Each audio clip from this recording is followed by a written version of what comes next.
SCM has given credibility and legitimacy to the mediation process for the first time as an ADR method, and because of this recognition, there is spread of the concept of mediation and awareness across the world. This treaty was signed in August of 2019, and it was put in force from September of 2020. There were 52 nations that signed this historic treaty. Initially known as the United Nations Convention on Settlement of Disputes through Mediation, this is also informally called the Singapore Convention on Mediation. This is because this treaty was signed in Singapore. Now, coming to the scope of this treaty deals only with cross-border disputes and with international law. Why then is it that this treaty and this convention is so important and considered so significant in the mediation community and in the history of mediation? This is because for the first time, as already mentioned, mediation has been given an equal stature as to other methods like arbitration and court judgments and so on. So it is an expectation that, like in the Singapore Convention, which has paved the pathway for cross-border disputes and international law, in time it is expected that mediation will be the in thing even in the domestic scenario and in domestic disputes.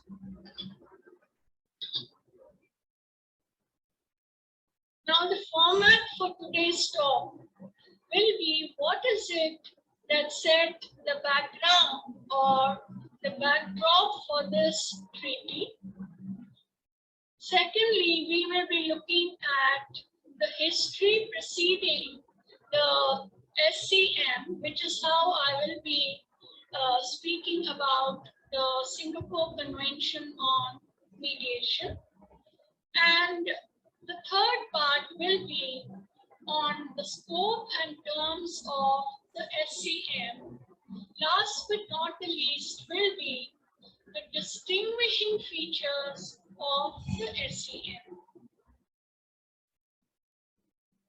Now coming to the background, given that we have so many other ADR methods and other methods like courts, judgments and so on, where was the need for a need felt or expressed need for a method like mediation?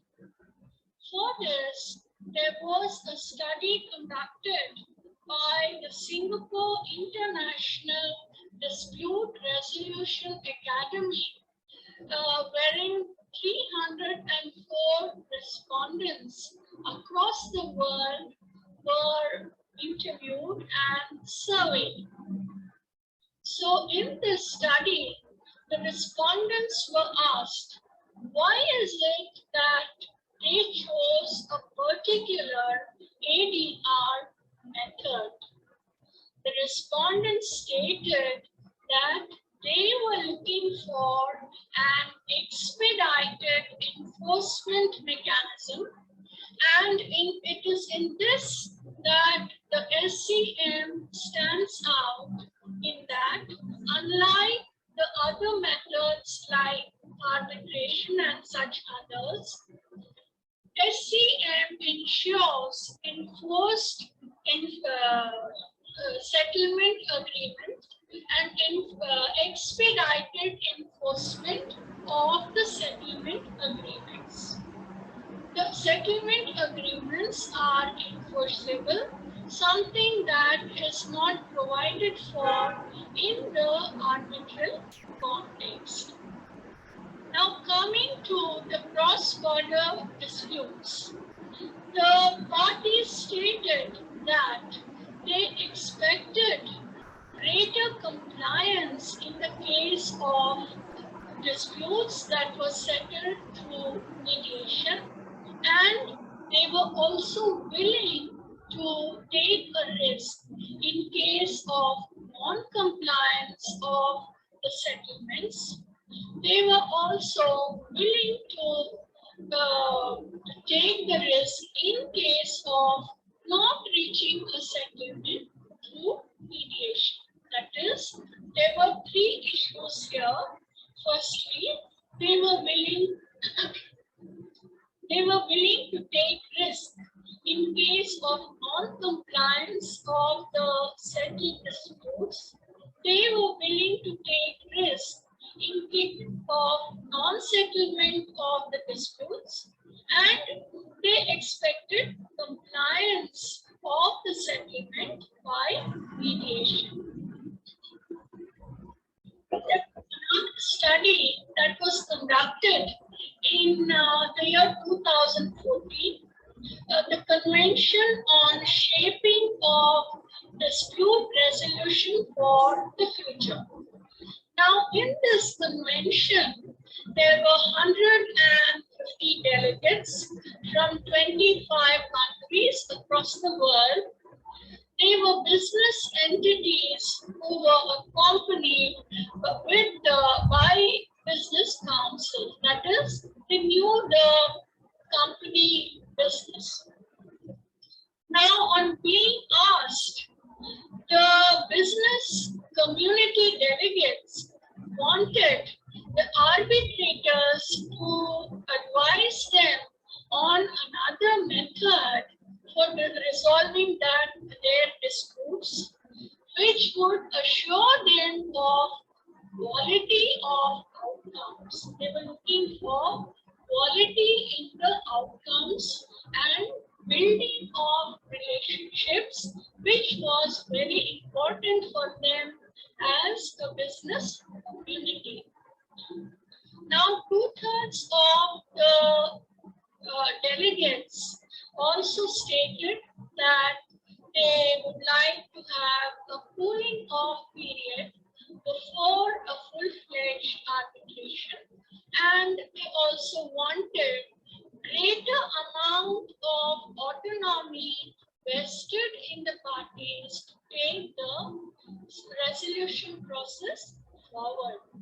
So here again, we see that in all of these cases, the requirement is for the tenets of mediation, that is, building of relationships, looking for quality outcomes, and giving the autonomy to the parties in taking the dispute resolution forward, and the desire of the parties to they were looking for a method like mediation. So perhaps this was what set the stage for the Singapore Convention on Mediation. Now, looking at the history and progress of alternate dispute resolution methods, firstly, there was the New York Convention, which was held in 1958. And this was significant in that, for the first time, arbitration was given legitimacy as an ADR method. And the primary objective of this convention was to give recognition to the arbitral awards as being legally binding in cross-border disputes. So this is what was the objective of the New York Convention. Now, as a result of this New York Convention, it was found that there was increase in international trade. It was found that in 1966, as a subsidiary body of the General Assembly of the United Nations.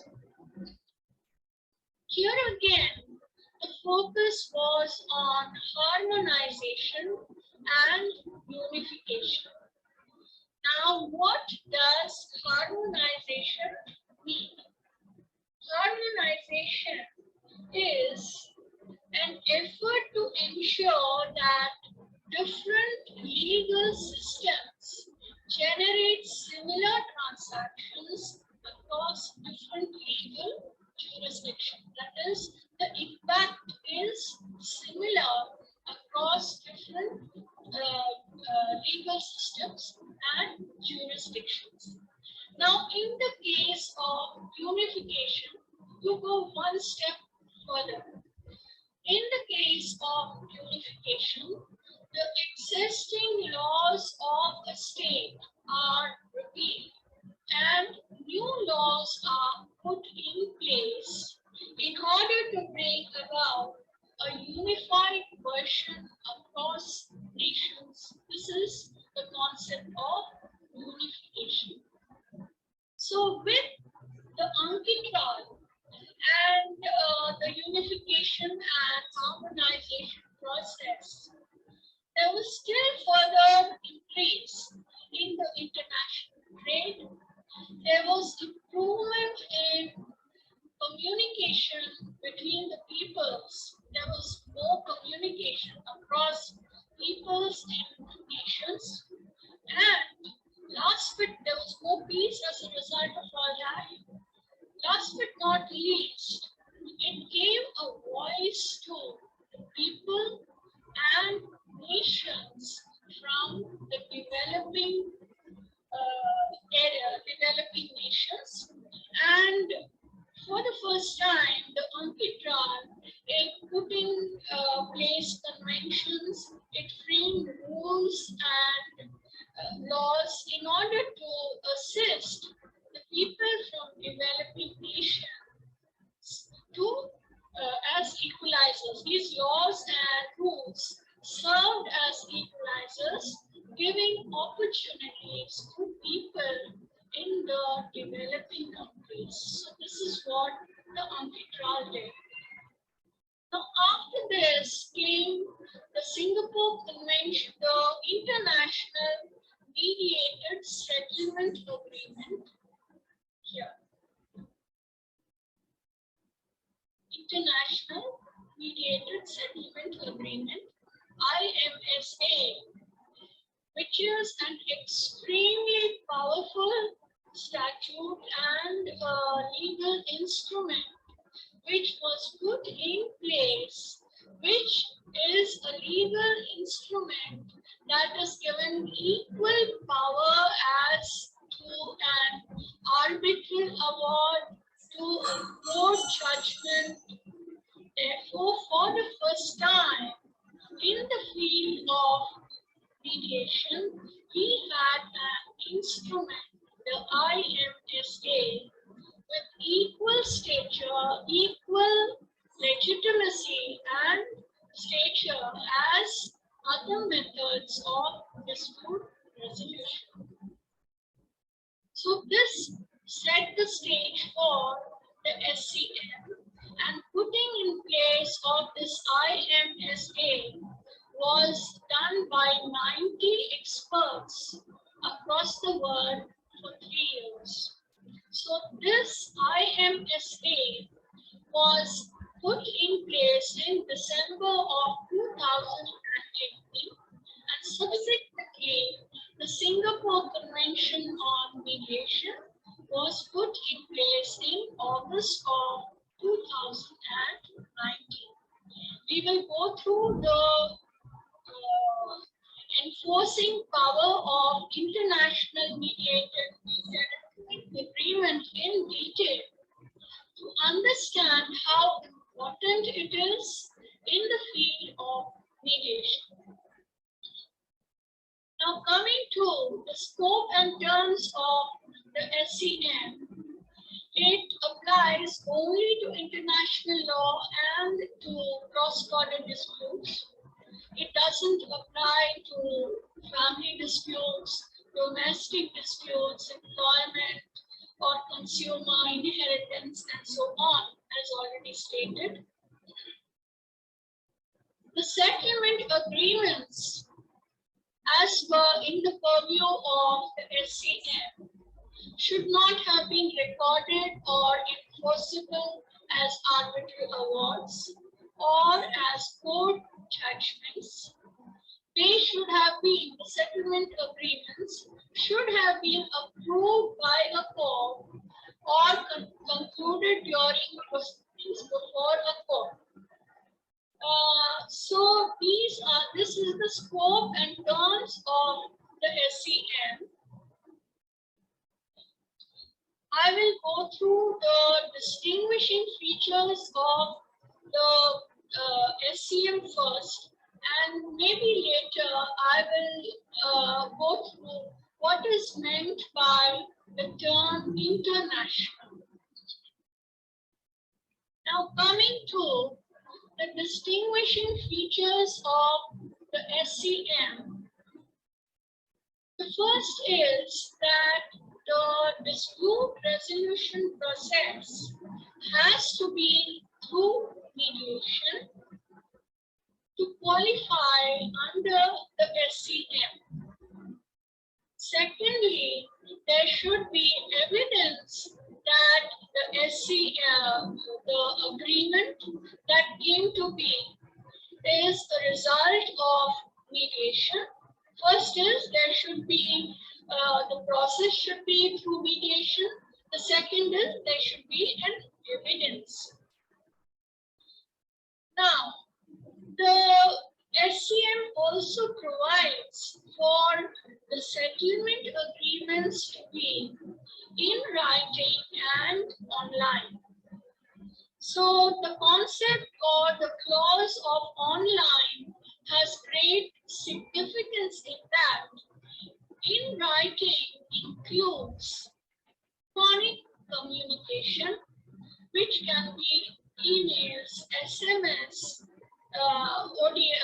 online communication, which is not normally the case in the case of arbitration or court judgments.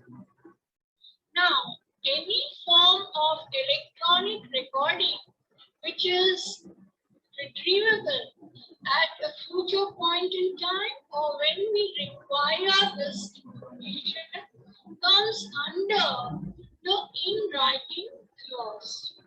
Secondly, it is under the purview of the SCM that the resolution process can be done in, it need not be done at one go, it can be ad hoc, and there is no requirement for a single document in the case of the settlement reached through SCM.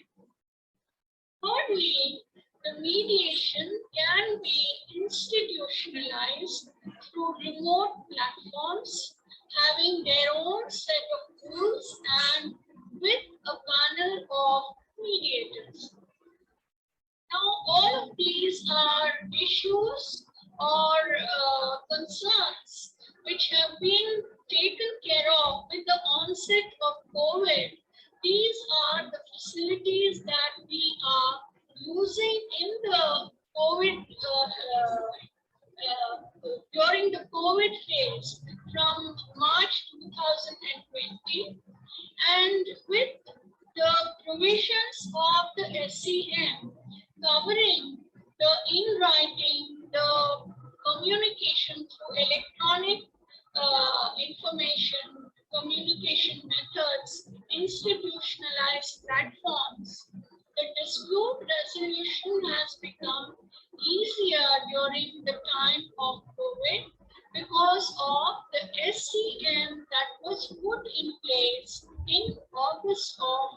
2019.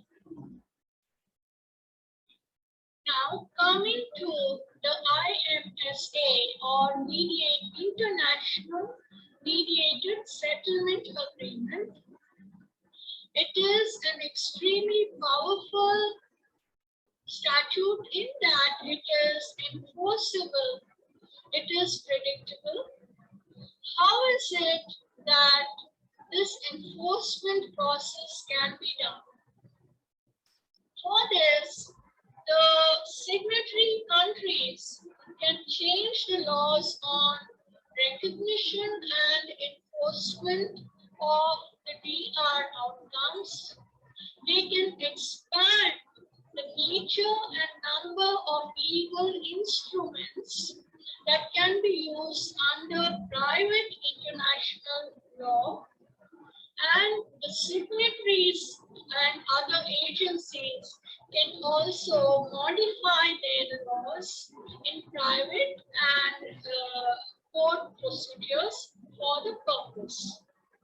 Now, the International Mediated Settlement Agreement is powerful in the sense it can be used as a sword against a sword, against a dishonoring party if it dishonors its end of the bargain. This can be done by attaching or seizing the assets of the other signatory party to the extent that the dishonor has taken place. So by this, what is assured and the parties are compelled to honor their part of the bargain. Both the parties are compelled to honor their part of the bargain.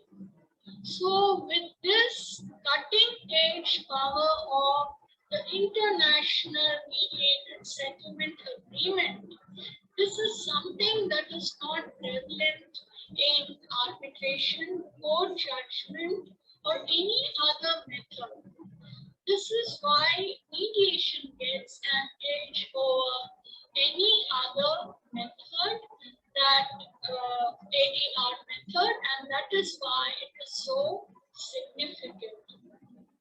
In this context, there is a study by Price Waterhouse in the year 2008, wherein the party stated that they had come to a stage wherein they had resolved the issues themselves much before the arbitral award or decree was announced. So, keeping the process of mediation and the control of resolving the issue that is vested in the parties in the process of mediation. Perhaps if the parties got to resolve the issues through mediation, the resolution process would be that much faster and there would be that much less number of unresolved disputes.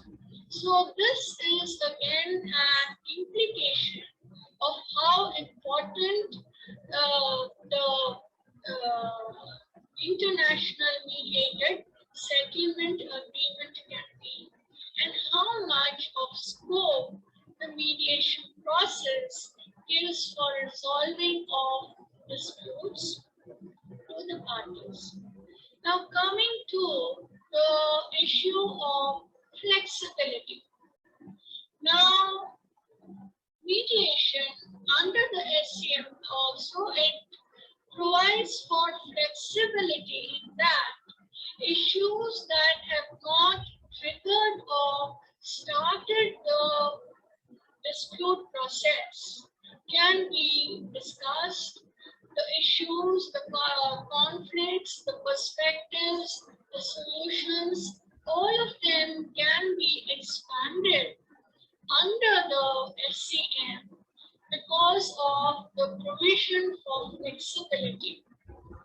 The provision for flexibility allows for expansion of the terms of the mediation agreement.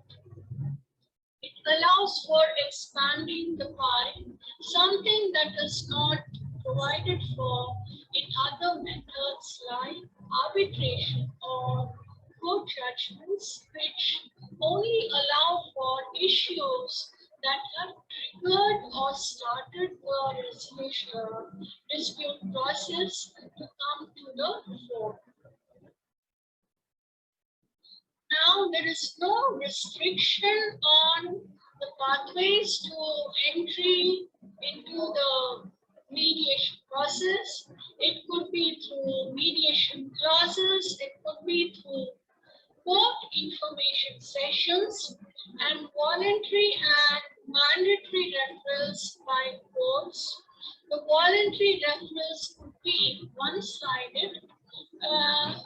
That is, one of the parties could be opting for mediation, or it is also possible that both the parties would opt for mediation and ask for mediation, the court. And sometimes the courts also can refer mediation. In such a case, external mediators can be called for assisting in mediation, or internal mediators are also sometimes taken for mediation. Sometimes there are referrals by other competent authorities. Like for instance, we have the European Directive of Mediation, which refers to the disputing parties the process of mediation. And then there are cost sanctions in certain countries, wherein in case mediation is not the pathway that is taken, cost sanctions are levied. Singapore, Hong Kong, Australia, these are some of the countries where these cost sanctions are levied. Now, delocalization was one of the chief selling points or significant factors of the SCM. At the point when it was put in place, this was before the COVID started and online area started. The reason for this was that the SCM does not mandate that the mediation process take place in a particular place. It does not mandate that the settlement that happens be in a particular place. Therefore, it answers the tenets of mediation, that is, the parties can decide in a place at a time at their convenience about what they will discuss on the mediation platform and how they will resolve the dispute and how they will communicate. So this is what was meant by the delocalization, that is no mandated place either for the resolution process or coming to an agreement. Now coming to the onset of COVID last year, with the online dispute resolution process, what has happened is the delocalization, which is described in the SCM, it has the issues of not required to take place in a particular place, settlement not required in a particular place. These issues are not relevant anymore. However, there are certain issues which we can just go through. That is the enforcement in the country of choice of the enforcing party is allowed as per the SCM. And the parties are allowed to design their solutions and they are not restricted to a particular legal system. So this kind of brings internationality to procedures, and the parties are not required to enforce the international mediated settlement agreement in a place where it was concluded. Now with online methods, of course, this is being concluded online and the implications are different. Now, in order to honor this, what was done was it was not required to comply with domestic law requirements of the originating state. This was the meaning of